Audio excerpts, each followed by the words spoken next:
Nota del autor.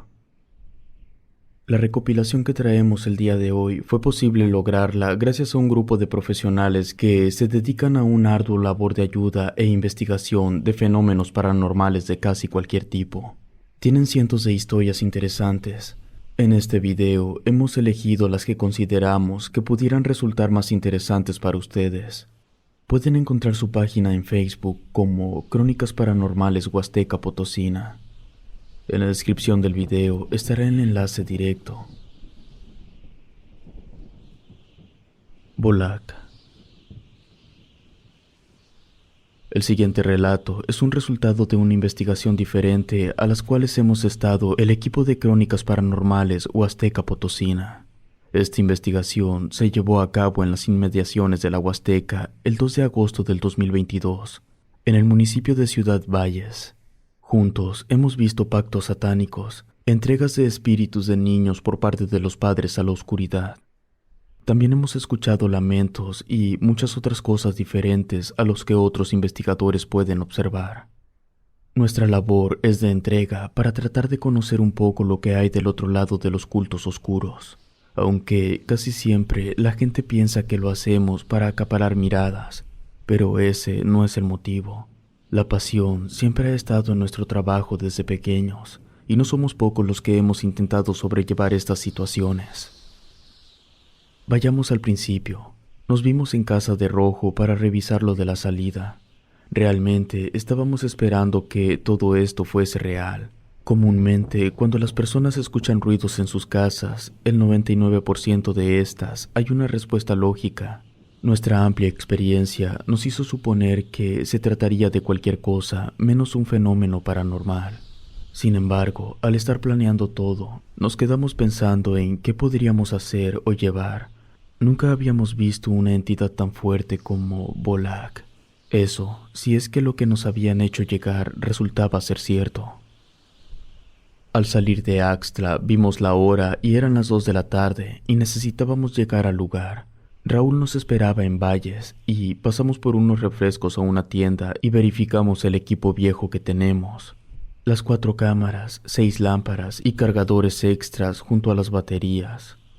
Vimos también las baterías de los teléfonos y conectamos el internet inalámbrico para revisar que no fallara. Pasamos esa carretera horrible donde están arreglando y llegamos a Valles. Nos vimos en Home Depot y salimos rumbo a la localidad. ¿Cuál es el plan que traemos?, preguntó Raúl, mientras el Rojo, junto con René, revisaban el GPS. Al parecer es una entidad fría de hace milenios y de la Legión de Satani, comentó René. Abrió su maletín y sacó 4 pulseras rojas con San Benito colgando. Por favor, pónganselas. Me las regaló el padre Juan de Cadereyta. Cuando nos pusimos las pulseras, de verdad que sentía melancolía en el ambiente. Regularmente, cuando vamos de cacería de leyendas, siempre nos sentimos cómodos y hasta ponemos música. Esa vez, ya no. Nos fuimos manejando rumbo a Ciudad Mante. Nos detuvimos a comprar unos platos de comida. La hora pactada con el señor era a las 7 de la noche. Llegamos como a las 6 al lugar y empezamos a acomodar las baterías. Miramos si funcionaban las cámaras y otros detalles. Justo a las 7 vimos que bajó un señor moreno con playera azul, gorra roja y pantalones con botas. Nos saludamos y nos presentamos. El señor tenía semblante obtuso, no tenía expresiones faciales. Nos dijo que dejáramos la camioneta allí debajo de un árbol orejón y empezó nuestra travesía al lugar. Al ir subiendo por ese camino nos dimos cuenta de algo. El señor tenía una marca de sangre en su camisa. ¿Qué le pasó?, le preguntó el Rojo. El señor, apenado, dijo que había estado trabajando cortando unos palos y que se raspó.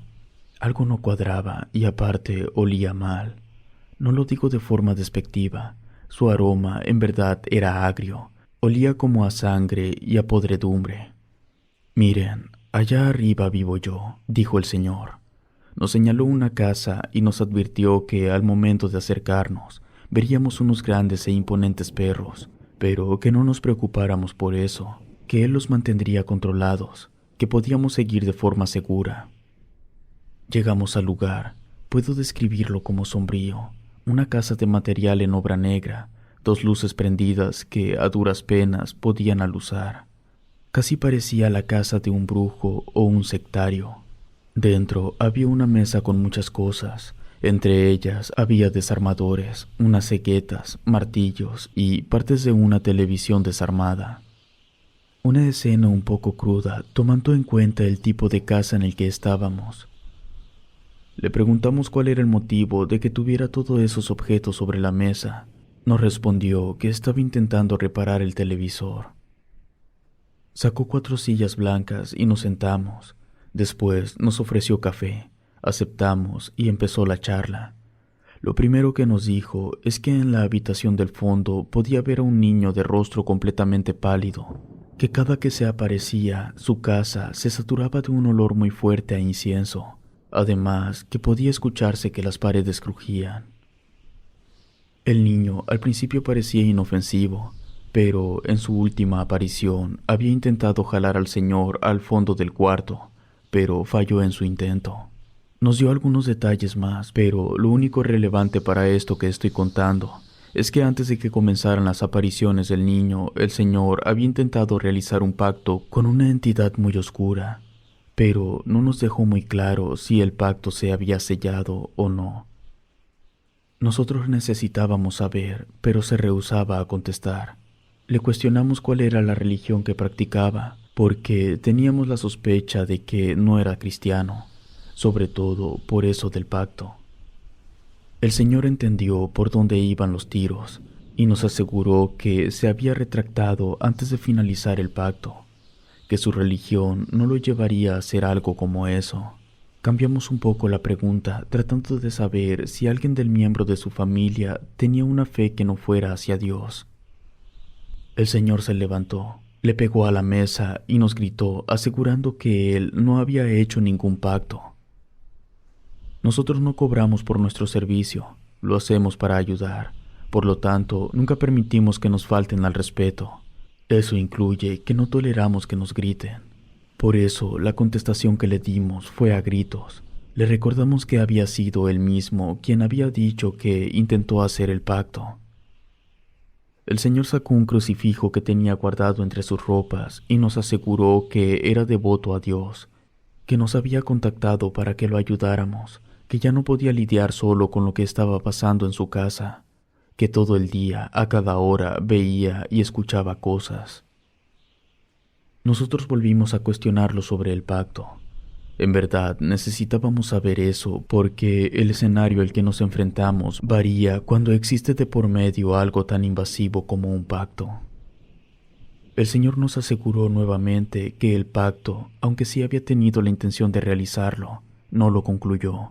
Nos repitió hasta en 8 ocasiones que necesitaba nuestra ayuda.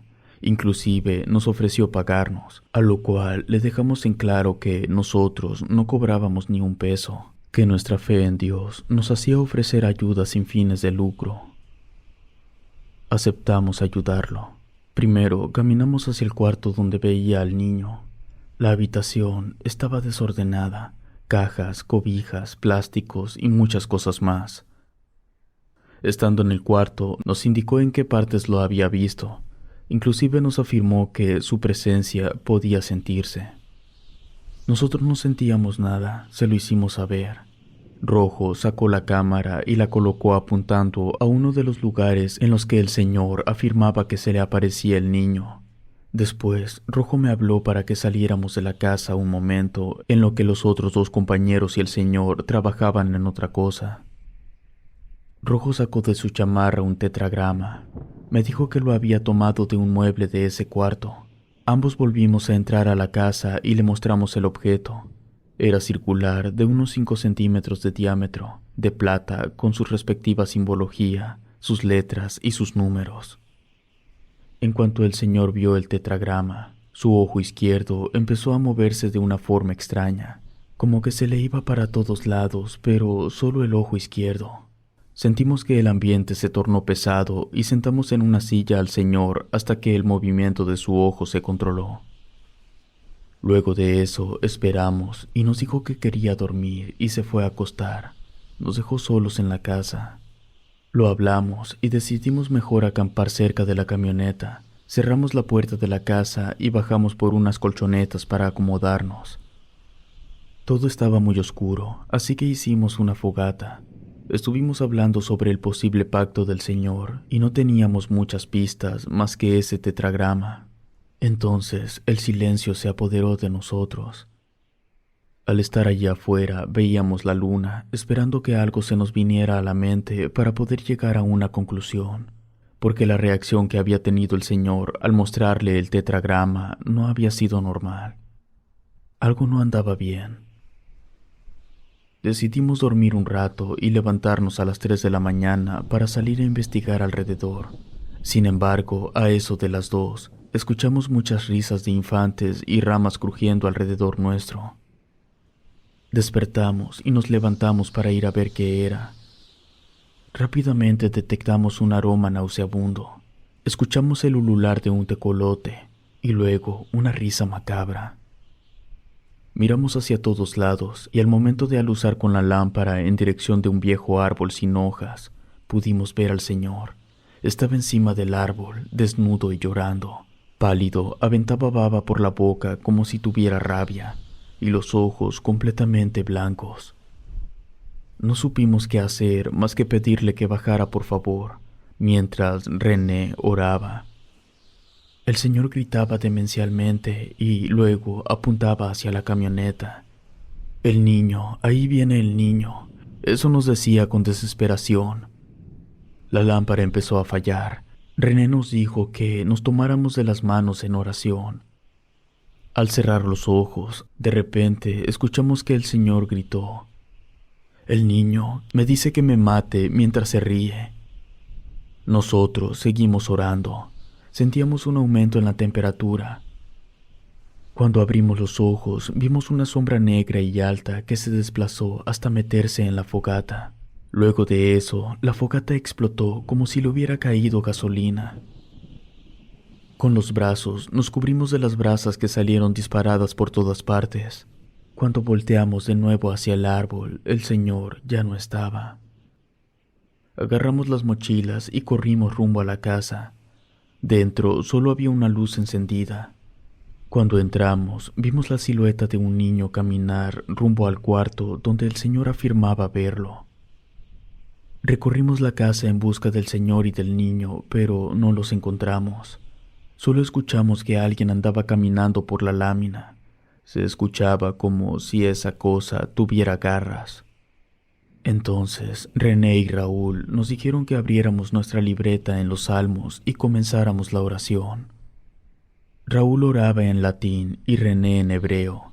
Tal vez no lo mencioné al principio para no parecer muy pretencioso, pero nosotros, el equipo, en verdad somos personas muy preparadas y adiestradas en nuestros asuntos.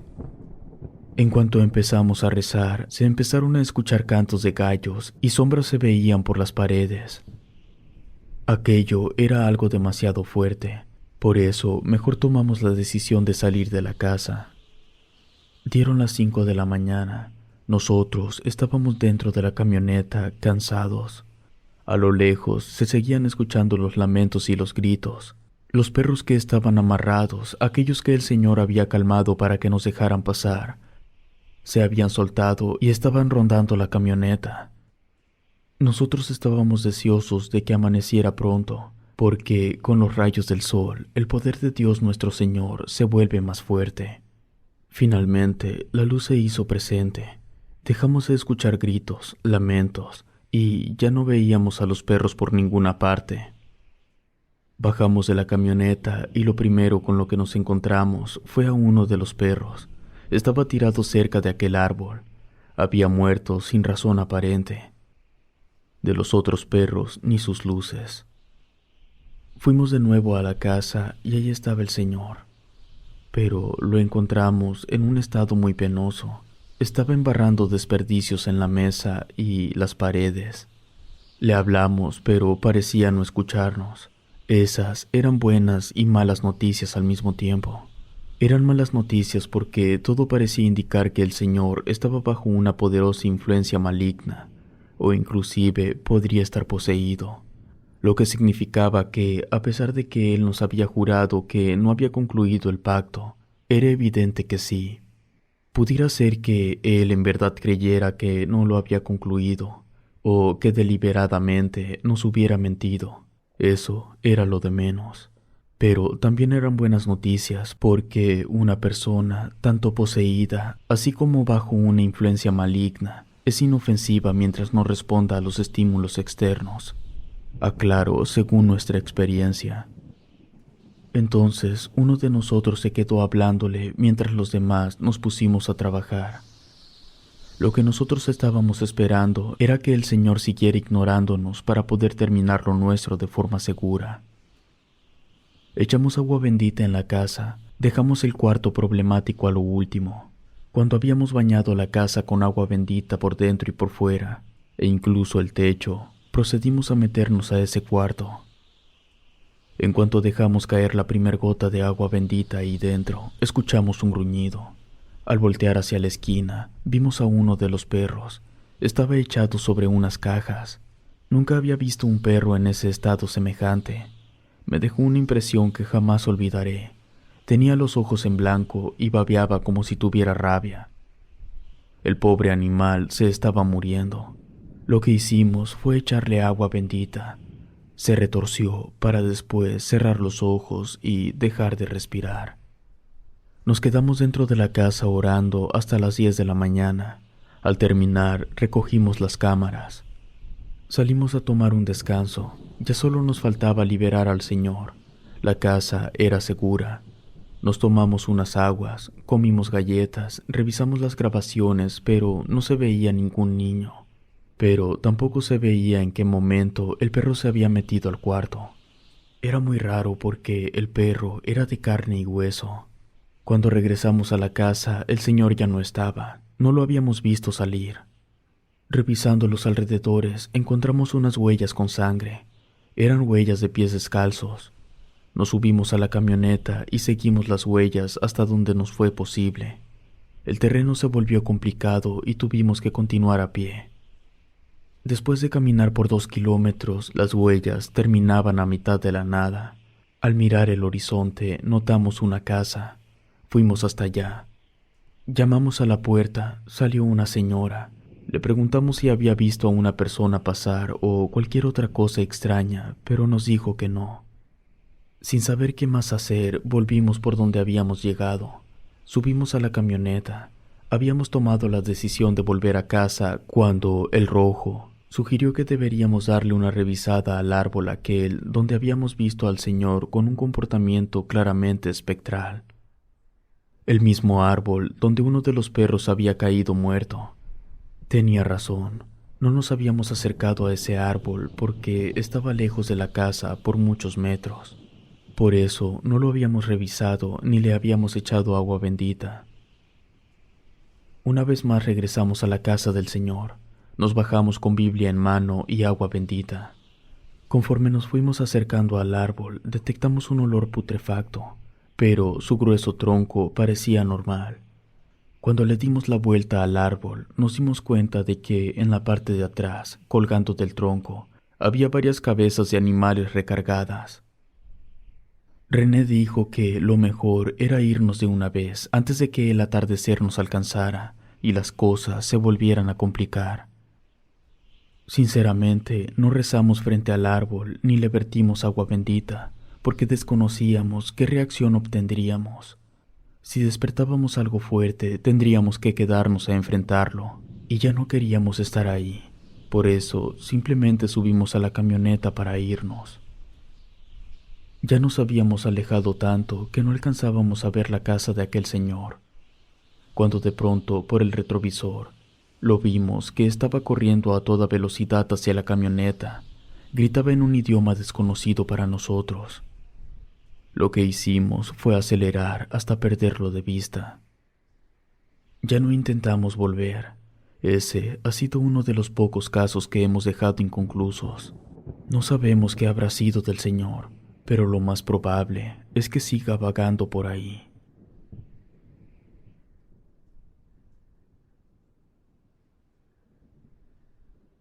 El niño sin rostro. Mi historia es un poco larga, Por lo tanto, voy a ir directo al grano.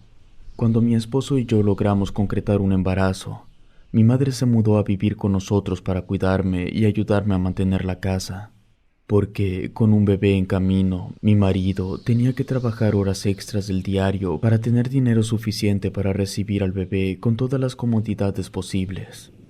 Mi madre se quedaba en el cuarto que sería de nuestra hija cuando naciera.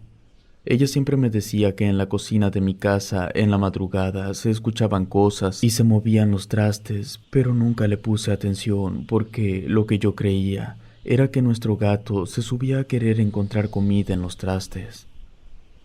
Cuando tenía 6 meses de embarazo, una tarde, después de que mi madre terminó de preparar la comida, se quedó dormida en el sillón y ya no despertó. Murió allí sentada. El funeral fue muy complicado para mí. Para ese entonces ya habían pasado 6 años de que había fallecido mi padre. Por recomendación del ginecólogo, solo estuve en la recepción de la funeraria. No asistí al panteón. Poco tiempo después, nuestro gato también murió. Gracias a Dios, mi embarazo concluyó con éxito y nació mi hija, a la que bauticé como Mariela. Cuando mi hija cumplió 3 años, le hicimos una fiesta. Al terminar, todo estaba bien. Pero cuando ya se habían retirado todos los invitados y estábamos limpiando, recuerdo que mi hija me dijo que alguien estaba en la cocina, que ella veía un pequeño niño buscando algo entre las cosas, pero no podía verle la cara. Mi reacción fue la misma que tendría cualquier madre de una niña de 3 años. Creí que sencillamente era su imaginación. Terminamos de recoger. Acostamos a la niña en su cuarto y mi marido y yo nos fuimos a acostar. Esa noche, estando dormidos, escuchamos a nuestra hija gritar y nos levantamos rápido a ver qué sucedía. La encontramos hecha bolita en la cama y decía que en la cocina estaba ese niño haciendo mucho ruido. La llevamos con nosotros a dormir a nuestro cuarto y estando ahí se quedó más tranquila. Mi esposo se quedó pensativo porque yo no le había comentado lo que nuestra hija había dicho acerca del niño sin cara. Solo para no quedarse con la duda, mi marido fue a la cocina a ver si encontraba algo extraño, pero no, todo estaba en orden. Pasó un año en el que no ocurrió nada. Mi hija no dijo nada de estar viendo al niño sin cara, hasta que, una vez que estábamos en la banqueta afuera de la casa, mi hija me dijo que tenía sed y fue a la cocina por agua. Ella se desenvolvió muy rápido, le gustaba sentirse independiente. Mi comadre Liz había llegado de paso a saludarme. Las dos estábamos platicando cuando mi hija salió de la casa gritando y corriendo. La abracé y le pregunté qué tenía. Me dijo que había visto al niño sin cara otra vez, pero en esa ocasión el niño estaba caminando rumbo a su cuarto. Mi comadre y yo rápidamente fuimos a ver, pero no había nada. A mí me dio un mal presentimiento. Sentí una mala vibra en el espacio que conectaba el baño con el cuarto de mi hija. Mi comadre me recomendó que echáramos agua bendita por si resultaba que aquello que la niña veía era real. En la tarde que llegó mi esposo, le comenté lo que había pasado al mediodía. También le dije lo que me había sugerido la comadre Liz. A mi marido le pareció buena idea y echamos agua bendita por toda la casa. Aproveché para ponerme a rezar, pero cuando empecé, una de las mechas de la estufa se encendió al instante. Lo más raro de todo era que esa mecha llevaba 3 años de no funcionar. Mi marido y yo nos levantamos a ver y luego él fue a apagar la mecha, pero no podía hacerlo porque la perilla de esa mecha no estaba movida. Lo que hizo fue agarrar un vaso, ponerle agua y rociarlo sobre la mecha para que se apagara. Tardamos como 20 minutos en terminar de rezar y echar agua bendita en todos los rincones de la casa.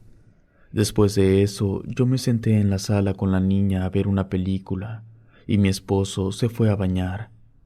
Había comerciales en la tele cuando escuché que mi marido estaba hablando en el baño y fui a ver si necesitaba algo. Me acerqué a la puerta y mi esposo estaba hablando con alguien. Le pregunté si quería algo y me dijo que me llevara a la niña conmigo, que no estuviera tocándole la puerta del baño. Yo le respondí que la niña estaba conmigo en la sala viendo una película en la televisión. que ella no había ido a tocarle la puerta. Mi marido se quedó callado un momento y luego solo dijo, «Ok».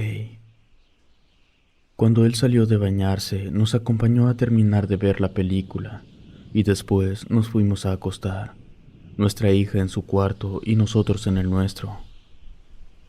Yo ya estaba casi dormida cuando escuché el rechinido de la puerta del cuarto.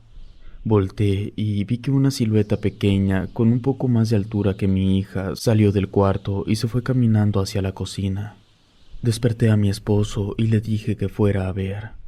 Salió y fue a ver si la niña estaba dormida. Así era, entonces regresó a la cama y me dijo que no había nada. Yo le pregunté si cuando se levantó él había abierto la puerta o si la había encontrado abierta. Muy tranquilo, me respondió que la puerta estaba abierta. Entonces le hice una pregunta. Si yo no abrí la puerta y la niña tampoco, ¿por qué encontraste la puerta abierta? Mi marido se quedó pensativo unos momentos. Me dijo que dejara de pensar en eso y que mejor me durmiera. Le hice caso, pero volví a despertarme cuando sentí que se me vino un olor como a excremento de perro. En cuanto abrí los ojos por el rabillo, me dio la impresión de haber visto una sombra que se escondió. Le hablé a mi esposo y despertó. Le dije que había visto otra vez una sombra. Él se había quedado pensativo con lo que acababa de pasar con la puerta y por eso se levantó. Encendió los focos y no había nada. Estaba demasiado nerviosa. Recuerdo que le platiqué a mi marido que mi mamá ya me había dicho que escuchaba ruidos en la casa, incluso en el mismo lugar en el que nuestra hija había dicho por primera vez que había visto al niño que no tenía cara. Mi esposo, con tal de calmarme, empezó a darme un montón de posibles explicaciones tontas a los ruidos de los que mi madre hablaba. Primero dijo que de seguro los ruidos los había hecho el gato. Luego dijo que a lo mejor eran todos los muebles de madera que teníamos, que estos rechinaban porque se hinchaban. En ese momento se escuchó un ruido en la cocina. Yo volteé a verlo muy asustada y le recordé que ya no teníamos gato y que el año pasado habíamos cambiado todos los muebles de madera por unos de plástico y metal. Mi esposo, ya sin palabras para intentar calmarme, simplemente me abrazó hasta que me quedé dormida. En la mañana, mientras mi esposo se rasuraba y yo le preparaba el lonche, unos sartenes salieron volando de la alacena y llegaron hasta la pared. Mi marido rápido salió del baño y fue a ver si me había pasado algo. Todavía no le decía lo que había pasado cuando el Cristo que teníamos colgado cerca de la puerta también se cayó y se partió en 3 pedazos. Durante las siguientes semanas estuvieron pasando muchas cosas. Cuando estaba sola en casa porque mi marido se encontraba en el trabajo y mi hija en el kinder, se encendió la televisión. Pudiera parecer un incidente normal, solo que yo tenía la televisión desconectada porque había echado a lavar la ropa. Y siempre que usaba la lavadora, procuraba tener la menor cantidad de aparatos electrónicos conectados. También escuché la voz de mi difunta madre cuando hacía el aseo en el cuarto de mi hija. Después, en ese mismo cuarto, llegué a ver una sombra parada al lado de la cama. Esa vez tuve que salir corriendo de la casa por el susto. Y algunas otras menos impactantes, como que las puertas se azotaban. Cada que pasaba algo, yo se lo platicaba a mi comadre Liz por teléfono. Un sábado por la tarde nos fuimos a una boda. Regresamos hasta el domingo en la noche. En cuanto llegamos, se nos acercó un vecino para decirnos que el sábado en la madrugada, cuando él estaba llegando a su casa, la luz de la sala estaba encendida y había un niño asomándose entre la cortina. El vecino sabía que eso no podía ser posible porque nosotros no teníamos un hijo varón. Por lo tanto, un niño no tenía nada que hacer dentro de la casa. Mi esposo, ya preocupado por la situación, le preguntó al vecino si recordaba cómo era ese niño. El vecino lo describió de piel morena, cabello chino y con voz baja como para que no escuchara a nuestra hija. Nos dijo que el niño no tenía cara. Le dimos las gracias. El vecino se metió a su casa.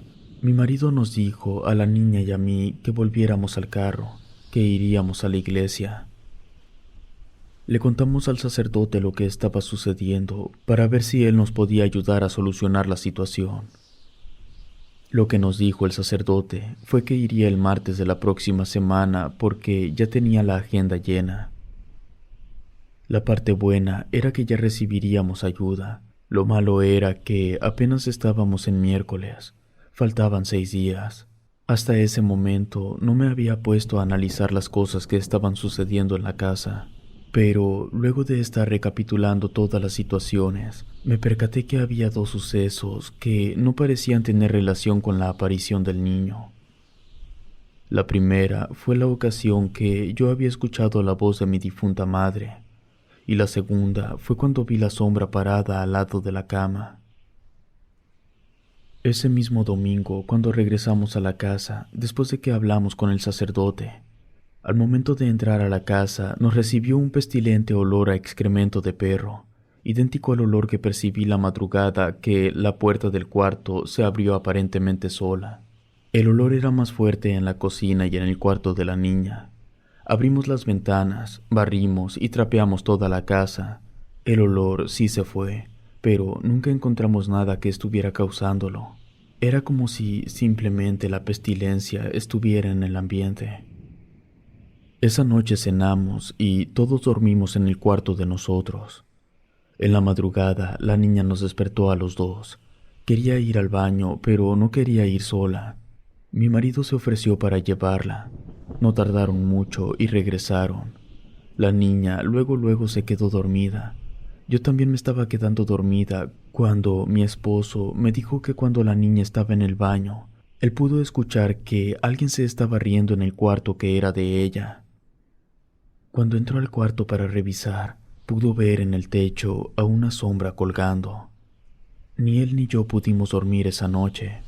Al día siguiente, después de dejar a la niña en el kinder, mi esposo no fue a trabajar y nosotros volvimos a la iglesia para hablar otra vez con el sacerdote, pero no lo encontramos. El sacristán de la iglesia ya tenía muchos años trabajando, había visto muchas cosas. Por eso, mi marido le comentó por encima lo que estaba pasando en nuestra casa, y el sacristán nos recomendó que purgáramos la casa utilizando copal. Nos fuimos de la iglesia y llegamos a una tienda de herbolaria para comprar el copal, y de ahí para la casa. Queríamos terminar antes de que la niña saliera del kinder. Estábamos purgando la casa con el copal y rezando, cuando se nos apareció el niño. Pasó corriendo de un lado a otro de la casa, atravesando las paredes. Mi esposo y yo nos quedamos quietos del susto. En eso, la televisión se empezó a encender y apagar de forma intermitente.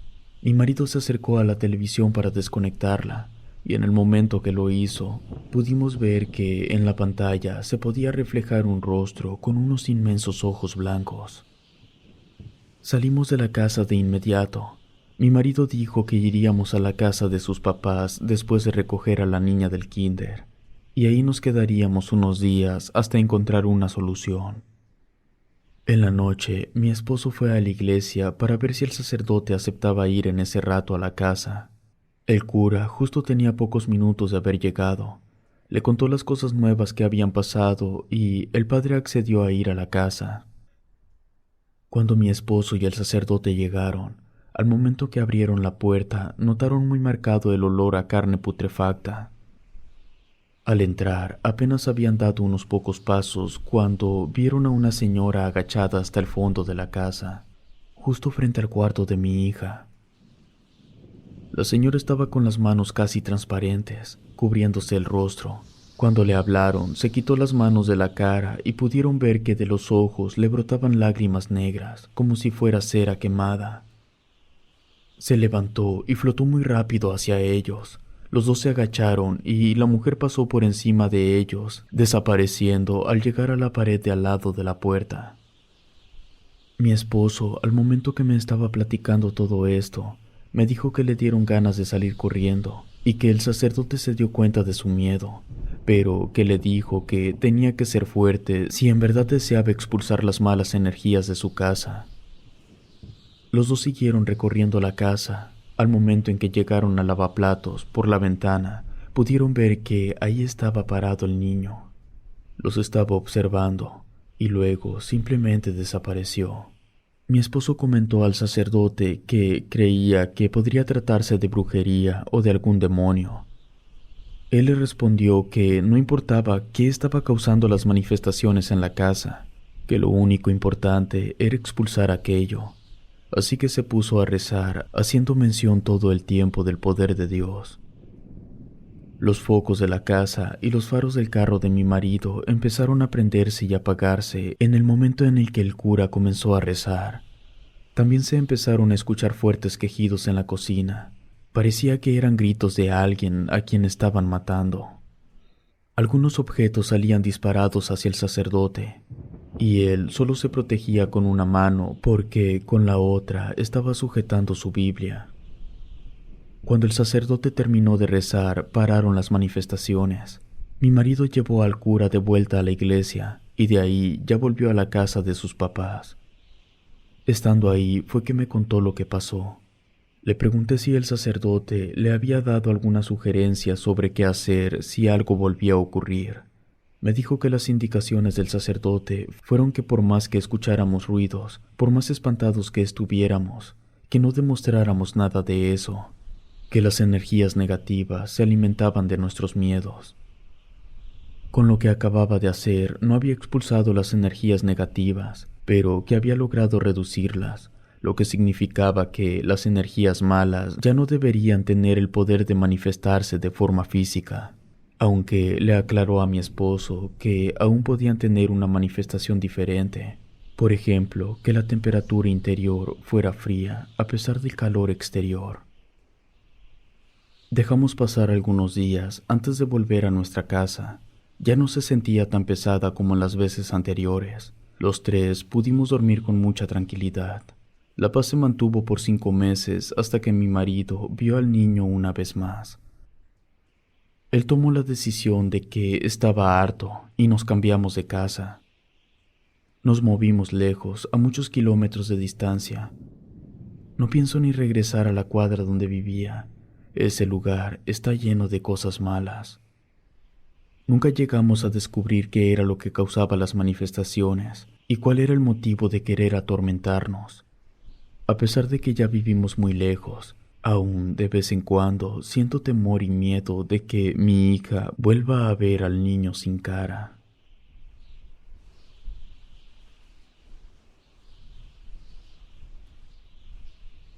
Misa negra. Los rituales satánicos no se llaman así realmente. Es la manera en la que se les conoce coloquialmente, pero la manera correcta de describirlos es como misa negra. Y al igual que las misas católicas, las misas negras tienen diferentes finalidades y aplicaciones. Aquellas personas que realizan una misa negra no necesariamente tienen que ser satanistas. Cada cual ha de encontrar su propia combinación, su propia clave que permita hacer que la magia funcione para sí. La misa negra o rito satánico forma parte de la magia mayor, porque es una práctica oculta que tiene afinidad directa con el dios de la oscuridad. Todo esto lo aprendí porque, después de la experiencia que tuve, me puse a investigar más al respecto. Yo traté de sacar, aunque sea, algo relativamente bueno dentro de todo lo negativo de aquella experiencia. Otra de las muchas cosas que aprendí es que no existe diferencia entre la magia negra y la magia blanca. Lo que sucede es que algunos hipócritas asocian la magia blanca con los propósitos buenos y a la magia negra con los propósitos malos, sin tomar en cuenta que, al final, ambas buscan satisfacciones personales. Lo que es bueno para uno es malo para otros y viceversa. El rito satánico se opera bajo el manifiesto que busca que se haga la voluntad de aquel que realiza la misa negra, mientras que en las demás religiones se trata más de que se haga la voluntad de Dios. En ese caso, el ser humano queda sometido bajo la proyección de una deidad. Benevolente o no, sigue ejerciendo un yugo sobre las personas. El rito satánico busca establecer un medio por el cual el hombre pueda hacer crecer la motivación y la energía psíquica para poder dirigirla hacia metas específicas. Lo que se consigue con la misa negra es completar y equilibrar el lado racional y emocional de aquel que lo desea. El ritual no solo sirve como una purga de las necesidades dogmáticas, sino también como una fuente de energía, en donde se transforma la energía de los deseos y de las voluntades en acciones claramente identificables y medibles. Un ritual satánico se presenta de distintas formas. Lo más importante es entender que la magia no es rezar ni orar. La magia superior no funciona por sí sola. Todo esto que les platico lo aprendí después de que me tocó visitar a una persona en Gilitla. Soy terapeuta y la familia de esta persona me contactó porque querían que yo ayudara a mejorar a su familiar. Al estar dentro de una tradicional familia mexicana católica, primero intentaron llevarla con un sacerdote. Para proteger su identidad, le mencionaré simplemente como paciente. Un día del mes de agosto llegué a la casa del paciente. Una señora de edad avanzada, la madre, sirvió 2 tazas de café y nos sentamos a platicar. Ella me preguntó qué era lo que yo necesitaba saber. Le respondí que necesitaba saber todo tal cual había sucedido. Entonces la mujer empezó a contarme. Todo había comenzado desde que el paciente era infante. Decía que hablaba con los difuntos y a veces la veían mordiendo la corteza de los árboles. 2 años atrás, la paciente se les había perdido allá en la loma. La última vez que la vieron, andaba jalando un puerco y de un minuto a otro se perdió. Salieron a buscarla, bajaron a la cabecera municipal para que les ayudara la gente de la policía, pero ni un dedo movieron. Los hombres de la familia fueron a buscarla sin ayuda. A eso de las 2 de la mañana llegaron los hombres corriendo y gritando que los venía persiguiendo un hombre grande con lengua larga. Andaba desnudo y de todo el cuerpo le salía humo, y lo habían encontrado mordiendo un conejo en el arroyo seco. La madre de la paciente no pudo ver a la criatura.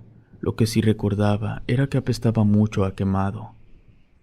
Por precaución cerraron todo y se pusieron a hacer oración a San Benito. Continuaron con la búsqueda al amanecer. Encontraron una casa de palos en el monte. Era una casa rara y la ropa de la paciente estaba tirada cerca de esa casa. Esta estaba cerrada. Al revisar los alrededores, encontraron pollos muertos y también una yegua con la panza rajada y el cuello abierto. Tomaron la decisión de entrar por la fuerza a la casa, pero en el interior no encontraron nada. Siguieron buscando hasta que llegó la noche. Sin haber encontrado nada, volvieron a la casa de la mamá de la paciente. En la madrugada la despertaron para que se asomara por la ventana, ya que había algo raro. Ella se asomó y vio parados a una fila de hombres, todos de negro, como con una capa larga y gorro en la cabeza. Se estaban acercando a la casa. Nadie entendía nada de lo que estaba pasando. Se las arreglaron para bloquear la puerta y las ventanas. Hubo silencio unos momentos. Después, la puerta y las ventanas empezaron a ser golpeadas. Los hombres estaban intentando entrar.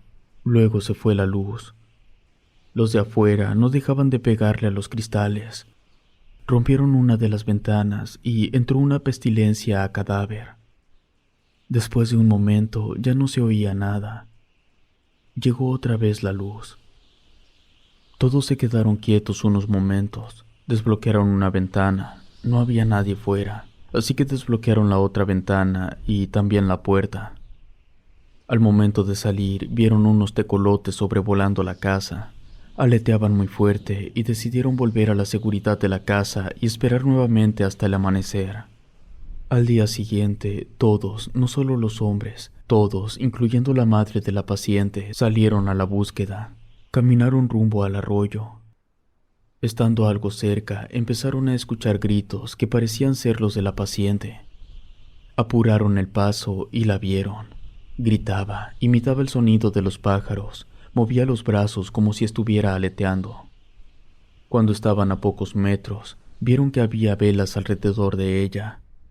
Ella sujetaba en una mano el cuerno de un animal. Lograron llevarla de regreso a la casa, pero algo no andaba bien con ella. Se comportaba extraño. Al paso de una semana no tomó ni una gota de agua y tampoco probó ningún bocado. No iba al baño, no dormía, simplemente se la pasaba sentada en un rincón de la casa. La familia no sabía qué hacer.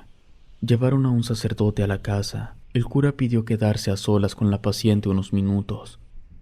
Cuando el sacerdote salió de la casa, estaba tremendamente asustado.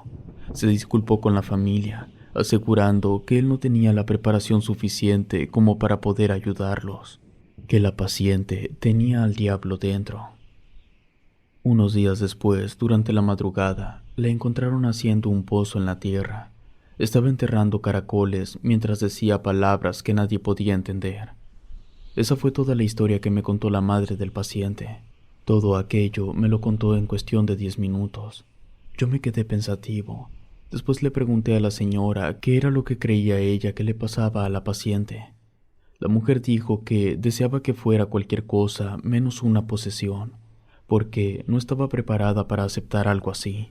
Lo que la mujer quería era que yo le ofreciera un diagnóstico de algo que tuviera cura para poder salir de la situación. Me llevaron al cuarto donde estaba la paciente.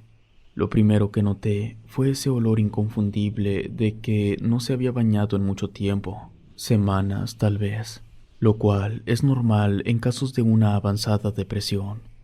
Lo que no era normal eran las moscas en las paredes que estaban acomodadas de tal forma que formaban cruces, medias lunas y estrellas de 6 puntas. Me presenté con la paciente. Le dije que yo estaba ahí para ayudarla siempre y cuando estuviera de acuerdo, que si me pedía que me fuera, lo haría de inmediato. No tuve respuesta de ningún tipo. Me fui acercando de a poco. Le pregunté si recordaba cómo se llamaba. En eso, la paciente apuntó su mirada hacia mí. Sus ojos estaban inyectados de sangre, las venas estaban reventadas, y el iris de ambos ojos lo tenía extremadamente dilatado. Con una voz muy suave y encorvándome un poco, volví a preguntarle si recordaba su nombre. Me respondió con una voz muy saturada: Belcebú. Las personas con esquizofrenia suelen convencerse de que están poseídos por un demonio. Eso no me impresionó. Le cambié la pregunta. Le pregunté por qué creía que era Belcebú. Me dijo que podía comprobarlo por mi cuenta si quería, que me acercara a menos que yo tuviera miedo. Lo último que se le debe demostrar a un paciente es que se le tiene miedo. Por lo tanto, me acerqué confiado. El paciente se levantó para que quedáramos de frente. De pronto, hizo un movimiento rápido y me pasó su mano izquierda sobre la frente y presionó. No tengo ni idea qué fue lo que me pasó en ese momento. Se sintió como una regresión, pero era algo diferente, porque en lugar de que fueran recuerdos míos, eran los recuerdos del paciente.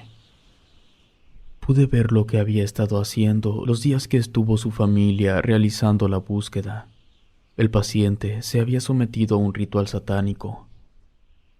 Cuando retiró su mano de mi frente, una fuerza me empujó hacia atrás y caí al suelo. La paciente se volvió a sentar, recargándose en la orilla. Yo me levanté tambaleando y salí de la habitación sin retirar la mirada de la paciente. Salí de aquella casa sin darle ninguna explicación a la madre. Me fui dejando a esa mujer con una persona que tenía al diablo dentro.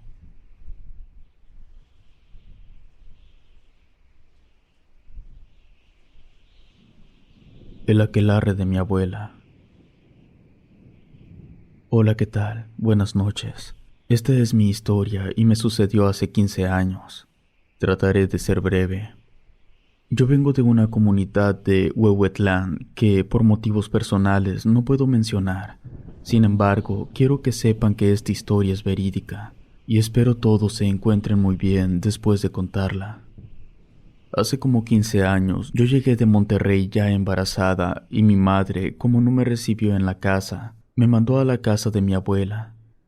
Mi abuela tenía un patio muy grande y tenía muchos animales, entre ellos guajolotes, pichones, gallinas y gallos. A mí me daba mucha pena ir a la casa de mi abuela, dado que siempre habíamos tenido muy poco contacto con ella. Mi padre siempre nos decía que no fuéramos a su casa porque era una mujer mala. Sin embargo, no tenía opción y tuve que llegar a su casa. Yo tenía 6 meses de embarazo. No sé por qué motivo mi abuela, siempre a las 6 de la tarde, me decía que me saliera de la casa y cerraba todas las ventanas. Yo tenía que esperarla afuera, pero cuando entraba, la casa apestaba muy feo, como a carne echada a perder, revuelto con un aroma a veladoras. Ella tenía un cuarto especial que no me dejaba abrir. Siempre me decía que no saliera a tocar ese cuarto en la madrugada. Por eso siempre le echaba llave y la guardaba en un lugar donde ella solo sabía. Cada que pasaba por ese cuarto, mi abuela, casualmente, siempre me miraba para saber qué hacía. Sin embargo, yo respeté su regla de no abrir ese cuarto por nada del mundo. Recuerdo que una vez mi abuela desde muy temprano me dijo que iban a llegar algunas amigas de ella, que si por favor le ayudaba a arreglar la casa, a barrer el patio y a lavar los trastes. Lo hice con mucho gusto. Mi abuela entonces se fue a comprar algunas cosas y regresó con un morral lleno de veladoras y papel crepé. Me dijo que le ayudara a envolver algunas velas, pero que no volteara a ver el cuarto cuando ella lo abriera. Le hice caso. Entonces, ya para eso de las 7 de la tarde, empezó a salir un aroma del cuarto como amoníaco. Yo, por más que intentaba no voltear hacia el cuarto, me daba curiosidad tanta prohibición y secretismo. Pero cada que intentaba ver un poco de reojo, la abuela siempre salía de alguna parte y me lanzaba una mirada. Pero cuando ya se vino la peste más fuerte, mi abuela me dijo que mejor me saliera y me echó mentiras de que estaba calentando algunos frijoles porque el cuarto estaba al lado de la hornilla. Le hice caso y me salí, pero cabe mencionar que mi abuela siempre en la mañana me agarraba la panza. Después de que mi abuela me agarrara el vientre y me daban unos dolores muy fuertes. Para esto yo me senté afuera, arriba de unas tablas, y le estaba aventando maíz a unos pájaros que estaban ahí en una jaula. Entonces, a lo lejos, vi en el camino que bajaron 4 bolas de fuego, y a mí me espantó mucho porque yo pensé que era algo malo. Entonces me metí a la casa a decirle a mi abuela, pero cuando regresé a la puerta de entrada ya venían 4 mujeres caminando, todas con un rebozo cubriéndoles la cabeza, y traían morrales repletos de quién sabe qué cosa. Mi abuela salió y vio a las señoras. Entonces me dijo que mejor me fuera a caminar un rato, pero a mí me daba mucho miedo porque no había luz. Las señoras llegaron hasta la casa. Ninguna de las 4 me saludó. Se pasaron directo. Entonces yo me tuve que mover. Hice como que me iba a caminar, pero no me fui. Solo me alejé lo suficiente para que mi abuela no pudiera verme. Desde donde estaba podía escuchar muchas risas de mujer, y a veces las risas cambiaban a chirridos. Eran ya casi las 11 de la noche y las señoras seguían dentro. Yo tenía mucho sueño, también me dolía la espalda. Entonces, para reducir un poco el cansancio, me fui a sentar a una silla mecedora que mi abuela tenía al lado de la puerta de entrada. Siguieron pasando los minutos y yo me empecé a dormitar, hasta que me quedé profundamente dormida. Recuerdo que en el sueño yo escuchaba todavía las risas, y no sé por qué motivo imaginaba a mi abuela junto a esas señoras alrededor de una fogata. En el sueño, las señoras me volteaban a ver, y tenían la cara como de mula o de caballo con los ojos rojos, y me pelaban los dientes como burlándose de mí. En el sueño vi a mi abuela acercarse, me tocó la panza, y en cuanto lo hizo sentí un dolor muy fuerte, y mi bebé se empezó a mover mucho, hasta pude sentir cómo lloraba dentro de mi estómago. Entonces le dije a mi abuela que no me hiciera daño y que me dejara en paz. En el sueño, mi abuela me pegó una cachetada y me volví a quedar dormida. Lo siguiente que recuerdo es que desperté, y a pesar de que, por alguna razón, tenía la vista borrosa, me di cuenta que ya no estaba en la silla mecedora, estaba en la cama, cosa que era imposible porque mi abuela no tenía la fuerza para levantarme por su propia cuenta. Pestañeé muchas veces muy rápido para poder enfocar. Entonces me percaté de que había muchas veladoras alrededor mío. Mi abuela estaba en la puerta de entrada del cuarto, y cada una de las señoras estaba en la esquina de la cama. Me le quedé viendo a mi abuela y le pregunté qué estaba pasando. Ella solo se rió. Luego me dijo que me callara. Por más que intentaba moverme, no podía. Lo más extraño era que no estaba amarrada, pero aún así no podía moverme. Yo volteaba a cada una de las esquinas a ver a las señoras. Todas tenían un rebozo en la cabeza. No les podía ver el rostro. Además, el cuarto en el que estaba olía mucho a azufre y a sudor. Comencé a llorar y pensé que estaba soñando. Con tal de despertar, me empecé a morder el labio hasta que me corté con los dientes, y el intenso y punzante dolor me hizo darme cuenta que no estaba dormida. Entonces le grité a mi abuela para que me explicara qué estaba pasando, qué querían de mí. También les supliqué que no me hicieran daño, que yo no les había hecho nada. Entonces una de las señoras dijo algo así como que me había llegado la hora. Esa señora se me acercó, me tocó el pecho y me lo empezó a apretar. Me dolió mucho. Luego mi abuela me acercó a la boca una taza que contenía un té que sabía asqueroso y me obligó a tomarlo. Entonces las otras mujeres, cada una me agarró de mis extremidades. Me estaban sujetando con demasiada fuerza, tanta que parecía que eran hombres los que me agarraban. Yo gritaba y le imploraba a Dios que me ayudara. Entre tanto jaloneo, sentí como si algo se desprendiera de mi cuerpo. Después perdí el conocimiento. Desperté cuando escuché unos fuertes ladridos de perro. Estaba sola en el cuarto. No había veladora ni nada, solo yo y nadie más. Me levanté de la cama, fui hasta el espejo para verme. Tenía sangre entre las piernas, pero no era mucha. Parecía como si tuviera la regla, pero yo estaba embarazada. No debía poder tener la regla, algo no estaba bien.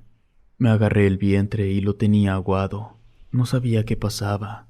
Entonces me asomé por la ventana que tenía vista hacia la noria. Allí estaba mi abuela junto con las otras señoras. Estaban sentadas en medio de un círculo de velas. Tenían a un bebé. Era mi bebé. Le estaban haciendo algo tan horrendo que no existen palabras para poder describirlo. Grité horrorizada de la impresión. Voltearon todas y aventaron las partes del cuerpo a la noria. Luego se dieron la vuelta y se fueron, como si lo que acababan de hacer fuera algo normal. Salí corriendo hacia la noria. Allí en el fondo podía ver los restos flotando en el agua. Me puse a gritar y a llorar como loca. Mi abuela y esas asquerosas mujeres le habían arrancado la vida a mi bebé. Mi escándalo fue tan ruidoso que llamó la atención de todas las personas que estaban cerca. Algunos entraron a la casa y se me acercaron para saber qué era lo que estaba pasando.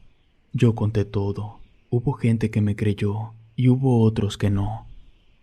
Yo juro por Dios que todo lo que les digo es real.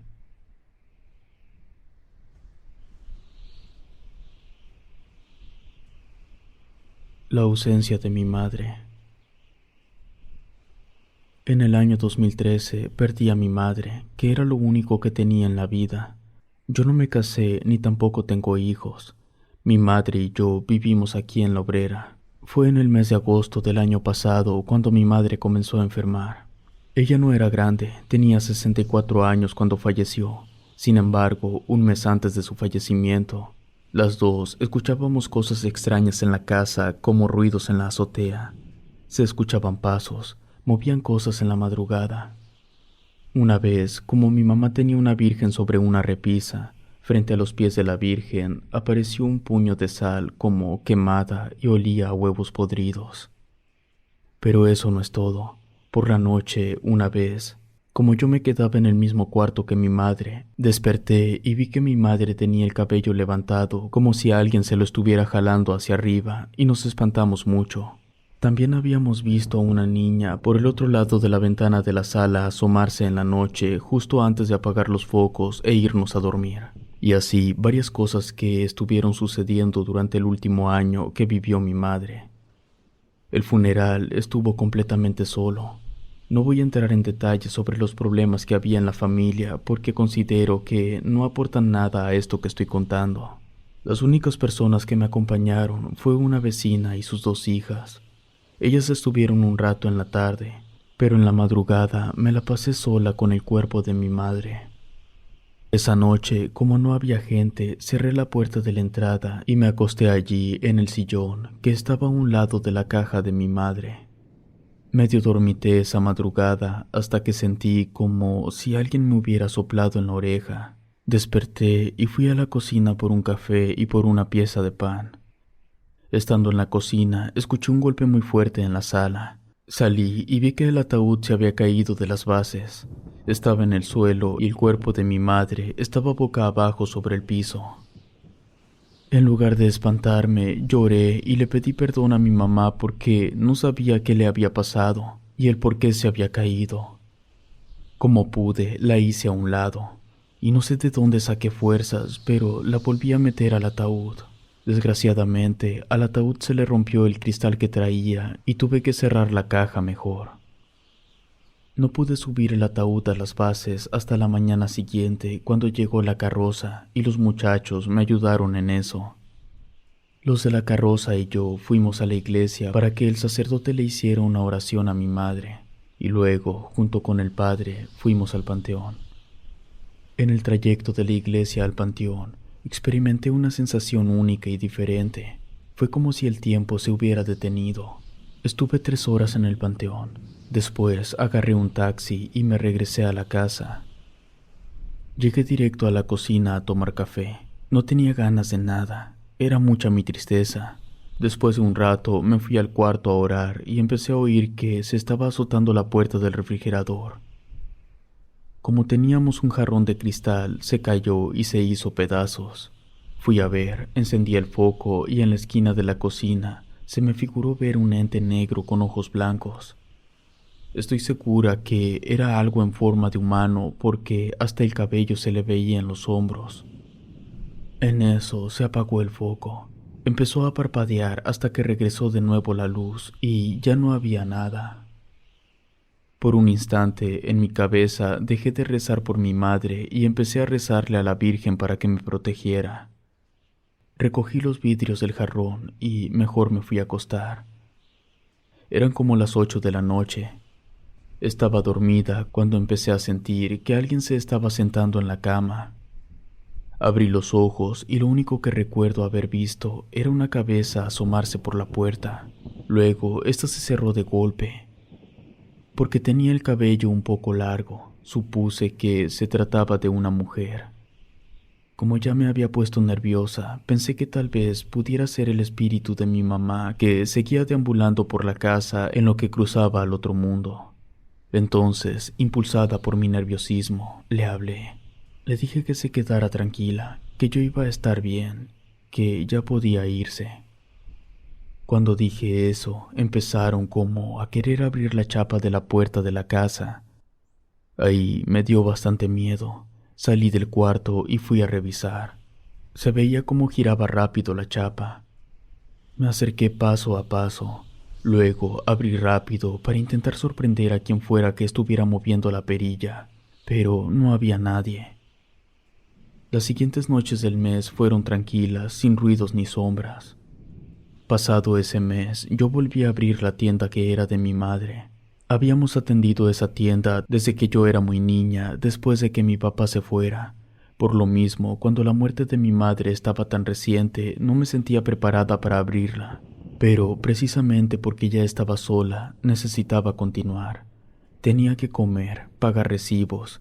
Las personas mueren, pero la vida sigue y el mundo no se detiene. Un día de tantos, llegó un niño a pedirme una coca. La agarró del refrigerador y, cuando se regresó a pagarme, vi que el niño no quería acercarse. Yo le pregunté qué tenía y nomás estiraba la mano con el billete. Era como si tuviera miedo. Yo intenté agarrar el billete, pero tanto por el ancho del mostrador y que el niño era pequeño, no alcanzaba el billete. Le dije al niño que no lo alcanzaba y lo que hizo fue aventarlo. Y luego se fue de la tienda. Ni siquiera se esperó a que le diera el cambio. A los 10 minutos llegó la mamá. Era una vecina que vivía como a 3 cuadras. Iba por el cambio.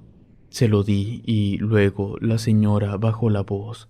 Me dijo que su hijo le había dicho que cuando había querido pagarme, detrás de mí, arriba de las cajas, estaba un niño con la cara fea. Yo puse una cara de extrañeza. Le dije a la señora que no sabía qué era lo que su hijo había visto. Ella comentó que a lo mejor simplemente al niño le había dado pena y se había inventado lo del niño para justificar que me había aventado el billete. Por alguna razón, a pesar de que tenía sentido que el niño se hubiera inventado lo que dijo haber visto, a mí me hizo mucho ruido eso que dijo, sobre todo porque mencionó que ese ser tenía el cabello largo. Se hizo de madrugada cuando escuché una voz. Después, algo muy pesado se cayó y se rompió. Lo único que podía haber hecho semejante ruido era la virgen que había sido de mi madre, la que tenía sobre el estante. Es una figura muy pesada. Un viento cualquiera no puede moverla ni un centímetro. Además, tenía las ventanas cerradas. No tuve el valor de salir del cuarto para investigar de dónde había salido el sonido. Lo que hice fue esperar al día siguiente. Fui con el cura y le pedí que simplemente fuera a la casa a poner un poco de agua bendita.